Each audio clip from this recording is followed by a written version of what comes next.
কবি আহমেদ চঞ্চলের লেখা কবিতা সেদিন দুজনে। সেদিন কলেজ স্ট্রিটের আকাশ ছিল ঝকঝকে, বাসন্তী রোদ মেখে তুমি কুড়িয়েছিলে লাল শিমুল। যে নদী স্বভাবতই যেতে চেয়েছিল দুদিকে বেঁকে, তা একে অপরের সাথে মিশে বয়ে গেল কুলকুল।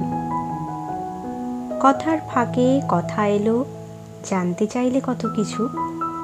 আটকে গেলাম কঠিন প্রশ্নে, কবিতা কাকে বলে। মনে এলো না তেমন কিছুই, বললাম যে শব্দ অতি উঁচু, যে বাক্য তোমার হৃদয়ে সংকেত দেয় মুগ্ধতার ছলে। সাহিত্যের অলি গলি ঘুরে এসে আবার প্রশ্ন দিলে ছুঁড়ে, কিছু গদ্যও তো মনের ভেতর জাগায় চরম শিহরণ। কাব্যের থেকেও আবেদন বেশি, আরো বেশি কড়কড়ে।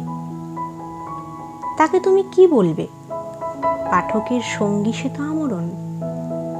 যুক্তি তর্কে গল্পে কেটে গেল দুপুর বিকেল গধূলি।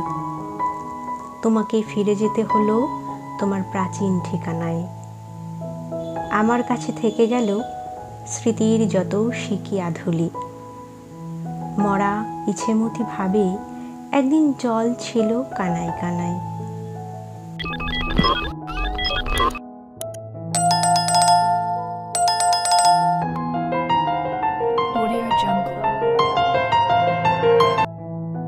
কবিতা ধূপছায়া, কবি আহমেদ চঞ্চল। আমাদের দেখা হয় না 1 বছর, একদিন 100 বছর হয়ে যাবে, কিংবা 1 মহাকাল। আমাদের দেখা হবে না আর কোনো দিনও।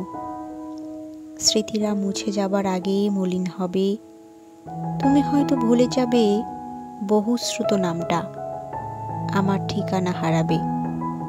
প্রয়োজন হবে না আর হলুদ খামে লিখবার।